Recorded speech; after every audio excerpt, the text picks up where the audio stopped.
Halo teman-teman, apa kabar kalian? Semoga dalam keadaan baik-baik saja. Nah, di video kali ini kita akan membahas sejarah legenda batu gantung di tepi Danau Toba.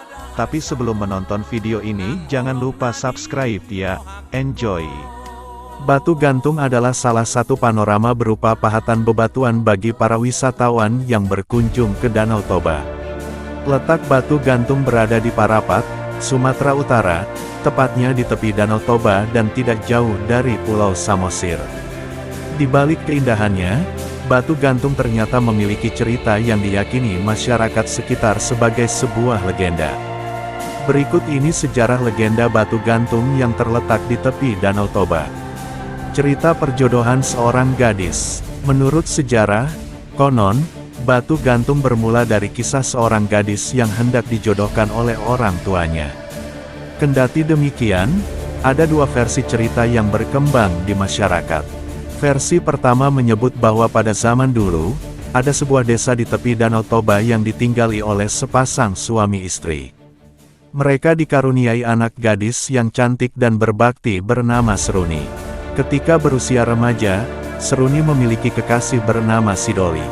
Suatu ketika, mereka terpaksa harus berpisah, karena Sidoli pergi merantau untuk memenuhi biaya pernikahannya bersama Seruni.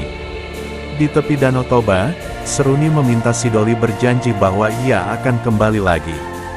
Seruni pun terus menunggu sang kekasih hati. Sementara itu, ayah Seruni adalah seorang petani sekaligus nelayan. Akan tetapi, hasil dari nelayan digunakan untuk berpesta hingga sang ayah terlilit utang yang sangat banyak. Karena tidak sanggup membayar, ayahnya diminta menjodohkan Seruni dengan anak temannya. Tidak punya pilihan lain, ayah Seruni menyetujuinya. Saat ayahnya sedang berbincang dengan sang ibu mengenai perjodohan itu, Seruni tidak sengaja mendengarnya. Ia pun menangis dan teringat akan janjinya kepada Sidoli. Keesokan harinya, Seruni pergi ke ladang seperti biasa, tetapi dalam keadaan hati yang sangat sedih. Seruni hanya berdiam sembari melamun, karena teringat akan rencana perjodohannya. Tanpa disadari, ia menangis terseduh-seduh sambil berjalan ke Danau Toba. Ketika sampai di tepi Danau Toba, Seruni terperosok ke dalam lubang batu yang besar dan sangat gelap. Seruni merasa ketakutan dan berteriak meminta tolong, tetapi tidak ada yang mendengarnya. Saat itu, ada anjing Seruni bernama Toki yang melihatnya, tetapi tidak bisa berbuat apa-apa. Dalam kondisi yang sudah sangat putus asa, Seruni berteriak, "Parapat, parapat batu," yang membuat dinding batu tersebut mulai merapat dan mengimpit tubuhnya. Melihat kondisi majikannya, Toki langsung berlari ke rumah dan memberi isyarat kepada orang tua Seruni.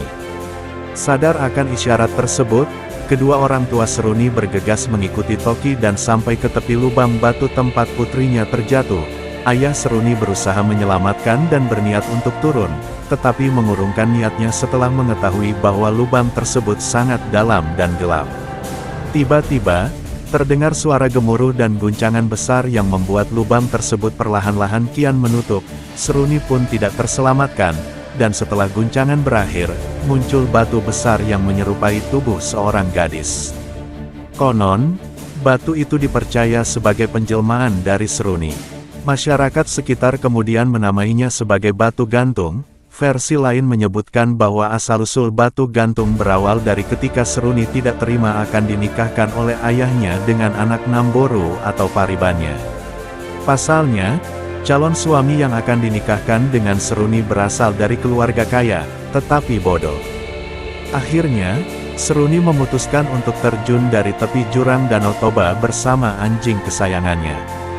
Ketika melompat, rambut Seruni tersangkut di salah satu pepohonan yang tumbuh di tepi jurang. Alhasil, tubuh Seruni bergantung di pepohonan tersebut bersama anjingnya, yang kemudian menjadi batu gantung. Saat ini, batu gantung menjadi objek wisata populer yang kerap dikunjungi wisatawan di Danau Toba. Artikel ini telah tayang di kompas.com dengan judul, Sejarah Legenda Batu Gantung di Tepi Danau Toba. Penulis, Verella Devanka Adria Martanino. Editor, Widya Lestari Ningsi. Itulah sedikit cerita mengenai batu gantung. Cerita ini dikutip oleh kompas.com. Jika Anda tertarik melihat video ini, jangan lupa like, komen, dan subscribe. Sampai jumpa lagi di minggu depan.